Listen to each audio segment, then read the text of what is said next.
You're listening to Decisive Point, a U.S. Army War College Press production focused on national security affairs. The views and opinions expressed in this podcast are those of the authors and are not necessarily those of the Department of the Army, the U.S. Army War College, or any other agency of the U.S. government. Decisive Point welcomes Dr. Jeffrey McCausland, author of Putin Chooses Between a Series of Bad Options, which was featured in the winter 2022-23 issue of Parameters. McCausland is a visiting professor at Dickinson College and a retired U.S. Army colonel. A national security consultant for CBS Radio and Television, he's the founder and CEO of Diamond 6 Leadership and Strategy and the author of Battle Tested, Gettysburg Leadership Lessons for 21st Century Leaders, published by Post Hill Press in 2020. Welcome to Decisive Point, Dr. McCausland. I'm really glad you're here. Stephanie, it's great to be with you. Your article, Putin Chooses Between a Series of Bad Options, addresses Russian President Vladimir Putin's recent escalation in his war against Ukraine. In what three ways did Putin escalate the war?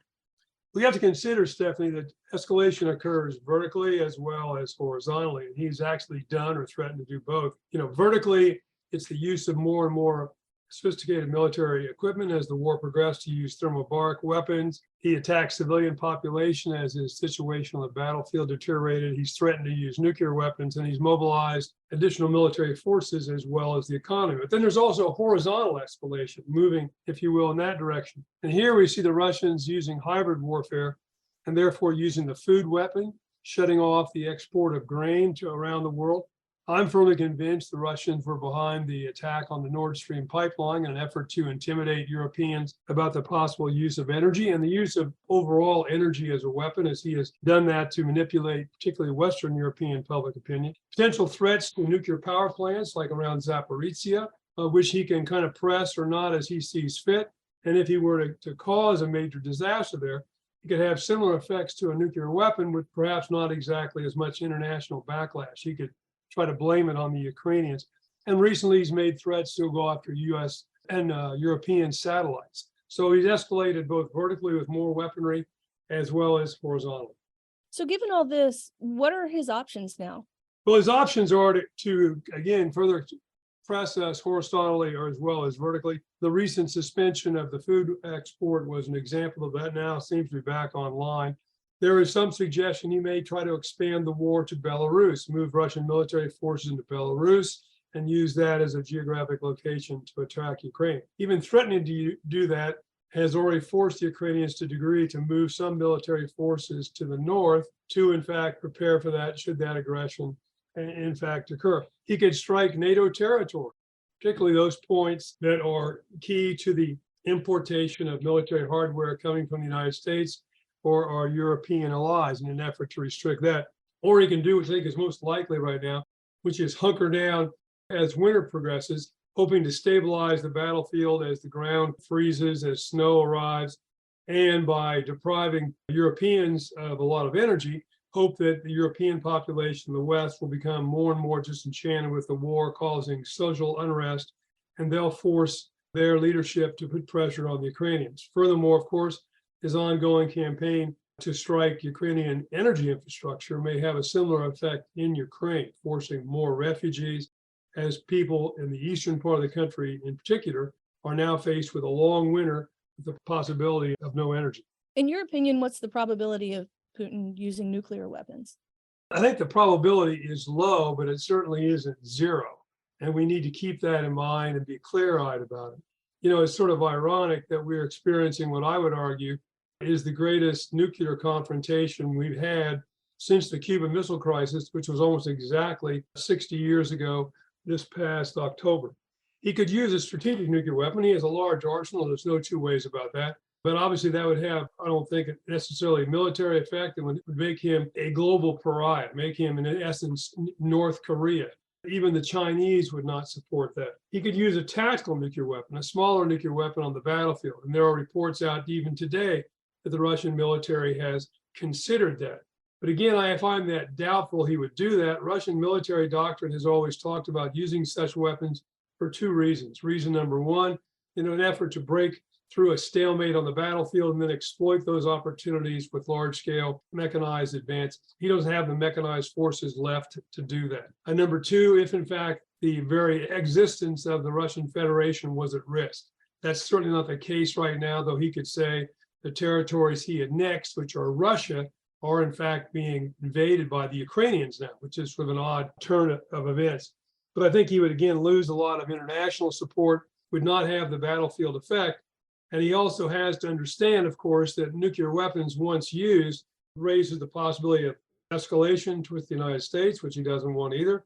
And finally, of course, even localized effects like radiation affects his forces as well. As it turns out, most wind in that particular portion of eastern Ukraine blows from west to east. So the large-scale radiation patterns would endanger not only his own forces, but perhaps even Russian territory. You note that it's critical the West adopt policies to deter or respond to potential future escalation by Moscow. What would that look like?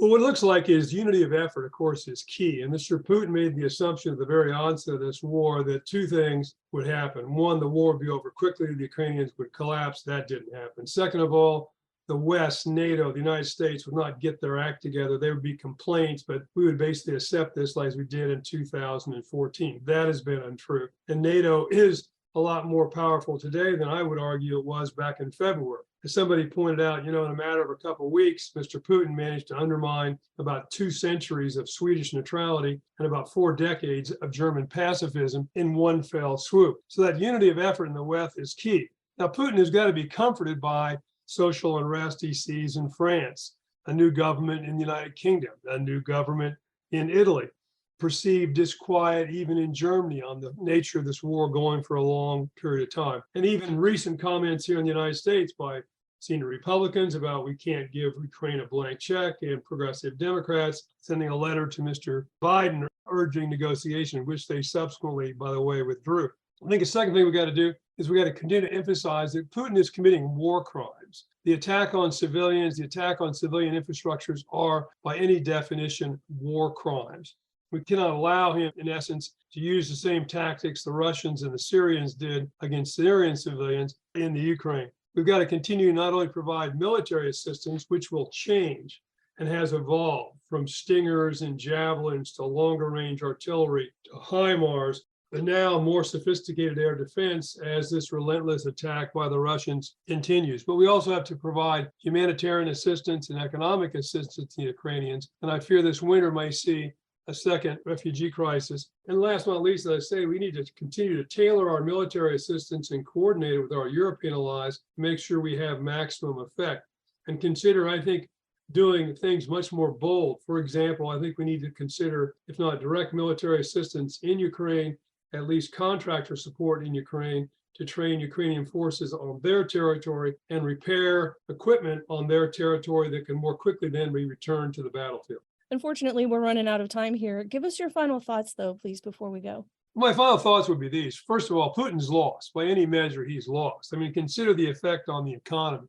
He has lost highly skilled young people. Perhaps as many as 750,000 have fled the country following the initiation of the war and the mobilization. He's had over 100,000 casualties, some estimate as many as 40,000 dead. The long-term effect on the Russian economy is inestimable, and people estimate who follow economies that it will drop by 5% this year and 10 to 15% next year. If you are an extraction economy, which Russia is, the one thing you don't want to be described as unreliable. The second thing we need to keep in mind is he still thinks he can win. And he thinks he must, because he knows only 2 Soviet leaders left office still standing up. That was Khrushchev and Gorbachev. The rest of them all were carried out the front door of the Kremlin. And defeat, therefore, for him may be existential. So he has to think about 3 variables that will make that possible. One is, does his army continue to fight?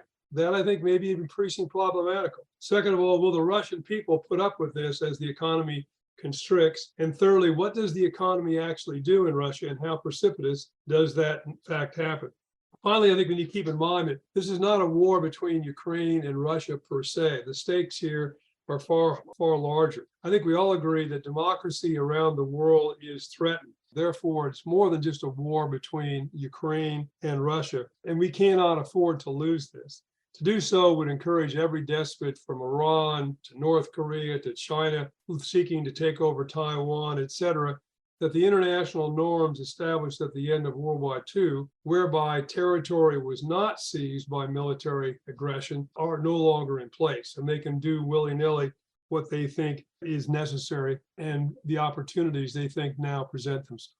Thanks for sharing your insights on this topic. It was a real treat to talk with you. My pleasure, Stephanie. To read the article, visit press.armywarcollege.edu/parameters. Look for Volume 52, Issue 4. If you enjoyed this episode of Decisive Point and would like to hear more, you can find us on any major podcast platform.